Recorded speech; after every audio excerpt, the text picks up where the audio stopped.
ఈ భూమి మీద అందరూ పుడతారు గెడతారు కానీ అందరు మహానుభావులు కాలేరు. ఒక మనిషి మహోన్నత విజయపథంలోకి నడవాలంటే అత్యున్నత శిఖరాలకు ఎదగాలంటే సంకల్పం కావాలి, అకుంఠ దీక్ష పొందాలి, నీ దారిలో నువ్వు నడవాలి అని మా నాన్నగారు నాతో ఎప్పుడు చెప్తుండేవారు. ఎన్నో సందర్భాల్లో నేను చెప్పడం జరిగింది. ఎన్టీఆర్ అంటే కేవలం నందమూరి తారక రామారావు కాదు, ఎన్నంటే నటనాలయం, ఆయన ఇల్లు ఒక నటనాలయం, అందులో ఆయన ఒక నటరాజు నటసింహుడు. టీ అంటే తారమండలంలోని తారక ధృవతారకుడు, ఆర్ అంటే రాజర్షి రారాజు, రాజకీయ దురంధర యుగంధరుడు, రమణీయ రమ్య కమనీయ సౌమ్య గుణధాముడని. మొన్ననే ఆయన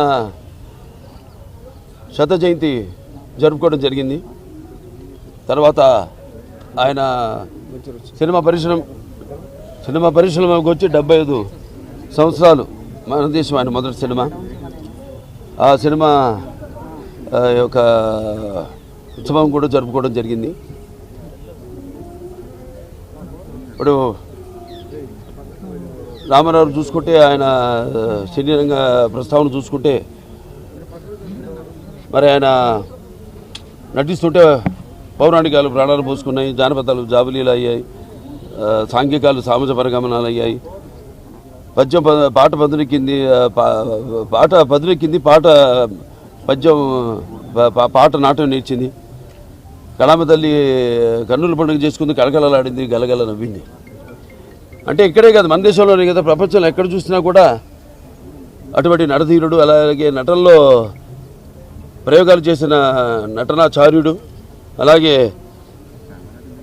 పాత్రలో పరకాయ ప్రవేశం చేసి ఆ పాత్రలను ఆయన అణువణువులో జీర్ణింపు చేసుకుని ఆ పాత్రలకి న్యాయం చేసిన నటధీరుడు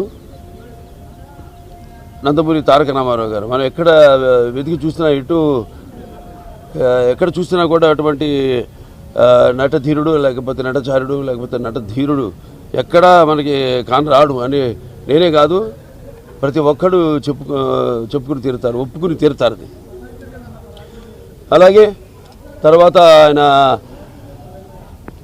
ప్రతి తెలుగు బిడ్డ, ప్రతి తెలుగు గడ్డ కూడా నేను తెలుగువాడిని సగర్భంగా చెప్పుకునే దమ్ము, ధైర్యం, సత్తా, తెగువ, ఆత్మవిశ్వాసం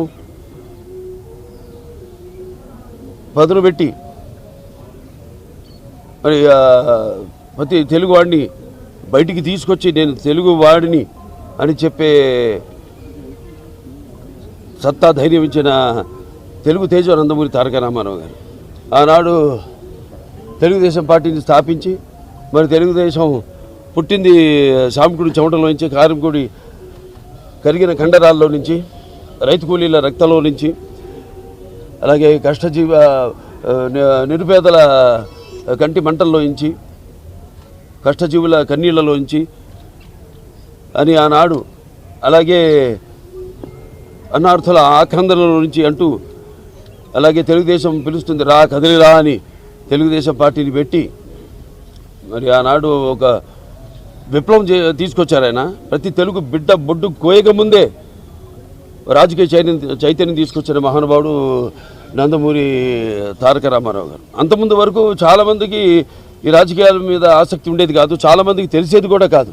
అటువంటిది ఆయన ఈ తెలుగుదేశం పార్టీని పెట్టి అందరిలోనూ ఒక రాజకీయ చైతన్యం తీసుకొచ్చిన ఓ మహానాయకుడు నందమూరి తారక రామారావు గారు. అలాగే రాజకీయాల్లోకి వచ్చాక ఎన్నో సాహసోపేతమైన పథకాలను అమలు చేశారు.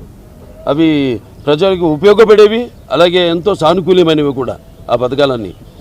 ఎన్టీ రామారావు రాజకీయాల్లోకి రాకముందు, వచ్చిన తర్వాత ఆయన ప్రవేశపెట్టిన పథకాలు వాటిని అమలు చేసి ఇప్పటికీ అందరూ వాటిని ప్రవేశపెట్టి అమలు చేసేలా చేసిన మహానాయకుడు Nandamuri Taraka Rama Rao. That is NTR. అందుకే ఒక పేదవాడి ఆకలి బాధ తెలిసిన అన్న ఆయనే, అలాగే ఒక జనం భవితకు బాట వేసిన అమ్మ ఆయనే, అలాగే ఆయనకు అండగా ఉన్న మహిళల కోసం అండగా ఉంటూ ఆయన కూడా వాడికి ఆర్థిక స్వాతంత్రం ఇచ్చిన అన్న కూడా ఎన్టీ రామారావు గారి.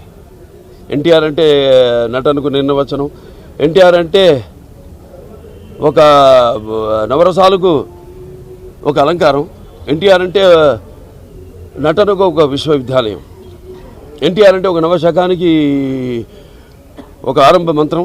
ఎన్టీఆర్ అంటే ఒక నవజాతికి మార్గదర్శకం. అలాగే ఎన్టీఆర్ అంటే నానా జాతులకు దైవ సమానం. అలాగే ఎన్టీఆర్ అంటే యువతకు ఆదర్శం. అలాగే ఎన్టీఆర్ అంటే నెత్తురు మరిగేలా చేసే ఒక అగ్నిగణం. అలాగే ఎన్టీఆర్ అంటే ఆయన నడిచిన మార్గమే భగవద్గీతలా సాగిన ఒక గొప్ప జీవితం. అందుకే ఆయన అందరి గుండెల్లో శాశ్వతంగా నిలిచిపోయిన ఒక నిత్యామృతాన్ని తాగిన దేవుడిలా మారాడు. అటువంటి వాళ్ళకి మరి మరణం ఏది? ఆయన ఎప్పుడు నిత్యం వెలిగే ఒక మహత్తర జీవిత విధానం నందమూరి తారక రామారావు.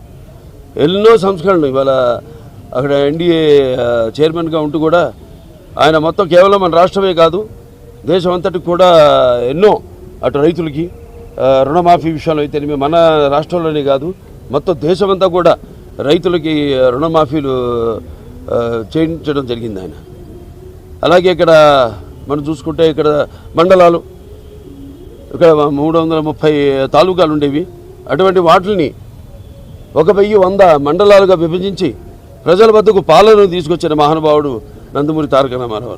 అలాగే మహిళల కోసం అటు పద్మావతి యూనివర్సిటీ స్థాపించడం అయితేనేమి, లేకపోతే తండ్రి ఆస్తులో సమాన హక్కు కల్పించడం అయితేనేమి, 2 రూపాయలకు కిలో బియ్యం ఇవ్వడం, అలాగే చేనేత కార్మికులకి వాళ్ళకు కూడా ఒక చేయూతనివ్వడం, ఆనాడు చేరా దోబతి, అలాగే ఎన్నెన్నో చూసుకుంటే ఎన్నెన్నో. అలాగే తెలుగు గంగ అయితేనేమి, హంద్రి నివాస్ వద్దల స్రవంతి అయితేనేమి, గాలేరు నగరి అయితేనేమి, ఇవన్నీ కూడా ఆయన ఆనాడు కళలు కన్నవి. అలాగే తెలుగు గంగ ద్వారా ఆయన అటు రాయలసీమ చిత్తూరు జిల్లాకి నీళ్ళు ఇచ్చి సస్యశామలం చేయడమే కాదు, అటు ఎక్కడైతే ఆయన పెరిగి అంత మహానటుడయ్యాడు చెన్నై నగరానికి కూడా నీళ్ళిచ్చిన మహానుభావుడు అభినవ భగీరథుడు నందమూరి తారక రామారావు గారు.